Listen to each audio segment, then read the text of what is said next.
प्रिय श्रोता समाज, आज का मेरा विषय है महल का मोह। इस वर्तमान भौतिकवादी युग में जो जितना बड़ा महल बना लेता है उतना उसको मोह बढ़ जाता है। लेकिन एक बात याद रखें, मानव का मूल्यांकन महल मकान से नहीं होता है। मानव का मूल्यांकन विद्या संपन्न से भी नहीं होता है। मानव का मूल्यांकन कोई ऊंचा कुल में भी जन्म लेने से नहीं होता है। मानव का मूल्यांकन पद पर बैठने से भी नहीं होता है। मानव का मूल्यांकन होता है मानवता से। जिस मानव के पास मानवता नहीं है, स्वभाव नहीं है, विचार नहीं है, विवेक नहीं है, चरित्र नहीं है, उस मानव का कोई मूल्यांकन नहीं होता।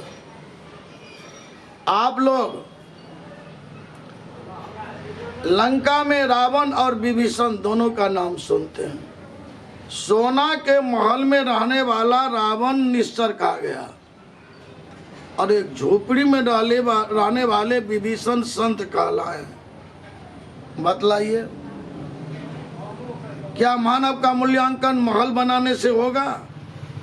बहुत ऊंचा महल बन जाए, बहुत आपकी महल की दीवार ऊंची हो जाए, इससे आप महान नहीं बनेंगे, याद रखना। और बहुत बड़ा महल बना के मोह भी मत करना।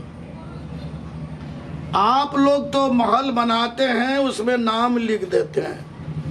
कोई पूछते हैं कि ये महल किसका है, इस मकान का मालिक कौन है, तो आप बोलते हैं कि इस मकान का मालिक हम हैं। इस मकान का मालिक हम हैं, नाम नहीं देखते हैं आगे में। लेकिन आप लोग ठीक से विचार कीजिए, तो आप तो महल बनाकर उसमें नाम लिख दिए कि मकान का मालिक मैं हूं। आप तो कहते हैं कि मैं मकान का मालिक हूं, लेकिन मकान आपको क्या कहता है, कभी चिंतन किया? आप तो कहते मैं मालिक हूं, लेकिन मकान कहता है कि तुम हमारा नौकर है, तुम मेरी सफाई सुथरा करो, रंगाई पोछाई करो, मरम्मत करो, झाड़ू लगाओ, साफ सुथरा करो। रे सेठवा, तुम चले जाओगे तो मैं दूसरा नौकर रख लूंगा, मेरी दीपावली बंद नहीं होगी। क्या अभी कभी विचार किए हैं? आप चले जाएंगे तो क्या इस महल की दीपावली बंद हो जाएगी? आप जैसे इस महल का काम करते हैं, वैसे दूसरे काम करने वाला आ जाएगा। इसलिए आप मकान का मालिक नहीं, आप मकान का नौकर हैं, ऐसा भावना रहनी चाहिए। मकान बनाकर ज्यादा मोह नहीं करना चाहिए। प्रिय श्रोता समाज, एक बहुत बड़ा एग्जीक्यूटिव इंजीनियर डी साहब ऐसा महल बनाया कि जैसा महल जिला में नहीं था। तो सारे जिला के इंजीनियर ओवरसियर को इनवाइट किए उद्घाटन में। संजोग से एक साधु भी उसमें चला गया था। तो ये डी साहब भवन विभाग के बड़े इंजीनियर थे। सबसे पूछते थे कि कहिए इस मकान में कहीं कोई त्रुटि है, डिफिकल्टी है, इसको ठीक कर दिया जाएगा। कंस्ट्रक्शन में कहीं कोई गलत है? तो सब लोगों ने कहा कि नहीं इंजीनियर साहब, आपकी नक्शा बनी हुई है और इतना अच्छा काम हुआ है तो 700 बरस 700 बरस तक कुछ नहीं होगा। कहा हाँ, इसी हिसाब से बनाया है। ये जो है 700 बरस तक कुछ नहीं होगा, भूकंप में भी नहीं टूटेगा, ऐसा बोल रहा था। प्रिय श्रोता समाज, ये मकान के रहने वाले सभी लोग बोलते कि हमारे सारे परिवार एम्प्लॉयड है, हम लोग इस मकान में रहने वाले सारे एम्प्लॉयड हैं, बड़े बड़े ऊंचे पद पर हैं। तो कुछ लोग बोलते कि इस परिवार, हमारे परिवार में बड़े राजनीतिक लोग हैं, सारे परिवार के लोग कोई न कोई राजनीति में ऊंचा पद में है, कोई एमपी है, एमएलए है, इत्यादि है। वो साधु जो गया था उस उद्घाटन में, एक साधु भी गए थे। वो चुपचाप सुन रहा था। तो सारे इंजीनियर लोग डी साहब से कहे, एग्जीक्यूटिव साहब से कहे, इस मकान का इतना सुंदर मकान है, ये तो जिला में ऐसा भवन नहीं है, इसका नाम क्या रखेंगे। तो सभी लोगों ने देखा कि एक साधु भी आए हैं। कहा इंजीनियर साहब, डी साहब, इस मकान का नाम इसी साधु से रखवा लीजिए, अच्छा रहेगा। बड़ा सुंदर हुआ कि एक साधु भी उद्घाटन में आ गए हैं, बड़ा शुभ होगा। तो ये डी साहब, एग्जीक्यूटिव साहब जो थे वो पूछने गए साधु से कि महात्मा जी, इस भवन का नाम क्या रखा जाए। तो महात्मा जी सुन रहे थे कि इस मकान में तो उसको बहुत मोह लगा है।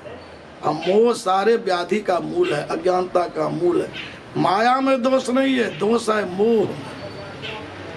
तो महात्मा जी मोह तोड़ने के लिए कैसा अच्छा ज्ञान देते हैं, सुनिए। महात्मा जी ने कहा कि मैं जो नाम रखूंगा आप लोग लिखेंगे। कल के हाँ, इसीलिए तो पूछे। तो महात्मा जी कहते हैं कि इस मकान का नाम मेरे हिसाब से यदि आप रखेंगे तो इसका नाम मरघट भवन लिख दीजिए ना, मरघट भवन। सारे लोग आश्चर्य करने लगे कि बाबा की माइंड तो कहीं मिस नहीं है, आप माइंड तो नहीं है। कहा बाबा ये आनंद भवन है, आप इसका नाम मरघट भवन कह दिया। मरघट भवन कैसे कह दिया आप, महात्मा होकर इतना सुंदर भवन को मरघट भवन। तो महात्मा जी कहते हैं कि सुनो डी साहब, एग्जीक्यूटिव साहब, आपके जो बोल रहे थे इसी पर मैंने इसका नाम मरघट भवन कहा। आप सारे इंजीनियर लोग, ओवरसियर लोग क्या बोल रहे थे कि ये भवन 700 वर्ष तक भूकंप में भी नहीं टूटेगा। तब तो आप भी मरेंगे, उसी में आपका बेटा मरेगा, उसी में आपका पोता मरेगा, उसी में आपका परपोता मरेगा, सब सारा लोग कितना पुश्ता तक इसमें मरेंगे, सब इसी में मरेंगे। इसीलिए इसका नाम हमने कहा मरघट भवन रख दो। श्रोता समाज, शब्द का बड़ा चोट होता है। शब्द मारा गिर पड़ा, शब्द छोड़ा राज, जो जन शब्द विवेक किया ताके सुधरे काज, कबीर स्वामी कहते हैं। तो बड़ा चोट लगी इंजीनियर साहब को।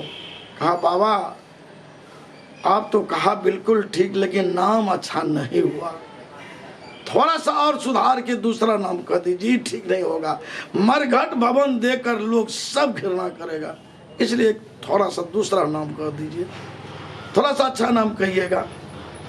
तो महात्मा जी ने कहा कि दूसरा नाम रख, जो हम कहेंगे आप लोग लिखेंगे। कहा इस बार लिखे, लेकिन थोड़ा सा सुधार के कहिएगा। तो कहा ठीक है, मरघट भवन यदि नहीं लिखेंगे तो भूत बंगला लिख दो, भूत बंगला। कहा बाबा आप तो फिर एकदम अपभ्रंश शब्द ही कह दिया, भयभीत शब्द ही कह दिया, भयानक शब्द कह दिया, भूत बंगला। का इसमें रहने वाले क्या सब भूत हैं? ये तो सब पद वाले हैं, सब जॉब वाले हैं। का सुनो, ये कितने दिन तक जॉब रहेगा आप लोग को? आप लोग राजनीति पद पर हैं तो कितने दिन रहेंगे? 5 वर्ष। एक बात से ध्यान देंगे आप लोग, 5 वर्ष की अवधि नेता की समाप्त होती है। उसके बाद उसके पहले नाम के पहले भूत लगता है। भूतपूर्व मंत्री, भूतपूर्व मुखिया, भूतपूर्व एमएलए, एमपी, ये नेता सब के जब पद छूट जाता है तो उनके नाम के पहले भूत लग जाता है। लेकिन एक बात याद रखना, संत के नाम के आगे भूत नहीं लगता है। कभी आप लोग भूतपूर्व कबीर सुने हैं? भूतपूर्व तुलसी, भूतपूर्व सूरदास, भूतपूर्व विवेकानंद, भूतपूर्व गुरु नानक, ये भूत संत के नाम के पहले नहीं लगता है। भूत पकड़ता है ये पदाधिकारियों को, सेवा निवृत्त होगा बस भूतपूर्व हो जाएगा। तो जितने लोग हैं पद पर हैं, सबको पद छूटेगा, सब भूत नाम जोड़ा जाएगा और नाम के पहले। इसीलिए हमने कहा कि भूत बंगला ही लिखा जाए तो अच्छा रहेगा। प्रिय श्रोता समाज, ध्यान देंगे। इंजीनियर साहब को बड़ा ज्ञान हुआ। ये बाबा तो एकदम सही कहे हैं कि हम लोग सब जो हैं अभी मोह करते हैं इस मकान पर, लेकिन सारे लोग इसमें मरेंगे और जितने परिवार के लोग हैं सबको पद छूटेगा, सब सेवानिवृत्त होंगे, सबके नाम के फलीभूत लगेगा। बात तो बिल्कुल सही कहा है। कहा बाबा तो आपका जो ओपिनियन है इस पर मुझे थोड़ा सा मेरा विचार बदल रहा है कि एक काम मैं आपसे पूछता हूँ कि मेरा विचार अब हो गया है कि इस भवन को सत्संग भवन लिख दें और एक छोटा सा ही मकान बनाकर उसमें अपना भजन ध्यान करें तो अच्छा रहेगा। तब तुम नहीं मरोगे, तुम मर के भी अमर हो जाओगे और तेरी निशानी रह जाएगी, तेरा जस जो है रह जाएगा, इसमें आपका बहुत बड़ा कल्याण हो जाएगा। प्रिय श्रोता समाज, आप लोग भी ऊंचा महल बनाकर ज़्यादा मोह मत कीजिएगा। मैं आग्रह करूंगा कि आपकी घर की दीवार ऊंची हो जाए, बहुत ठीक, सबका घर की दीवार ऊंची हो, लेकिन मैं आग्रह करता हूं, निवेदन करता हूं कि आपके भाई भाई के बीच में न कभी दीवार खड़ा हो, आपके पति पत्नी के बीच में न दीवार खड़ा हो, कभी आपके पिता पुत्र के बीच में न दीवार खड़ा हो। घर की दीवार ऊंची उठना ठीक, खुदा परिवार के लोगों में, समाज के लोगों में बीच में दीवार खड़ा होना बहुत खतरनाक है। इसलिए आप लोग जितना ऊंचा महल बनाएं उतना ऊंचा विचार को भी उठाएं तो बिल्कुल ठीक है, और नहीं तो ये मकान का मोह करके आपका जो है कोई कल्याण होने वाला नहीं है, आपका जीवन अंधकार में समाप्त होगा। इसीलिए प्रिय श्रोता समाज, आप लोग महल का मोह मत कीजिएगा, और आप महल का मालिक नहीं हैं, आप नौकर हैं, इस बात को याद रखेंगे। इसी शब्दों के साथ मैं संत जीवत साहब आप लोग से विदा चाहता हूँ। साहेब।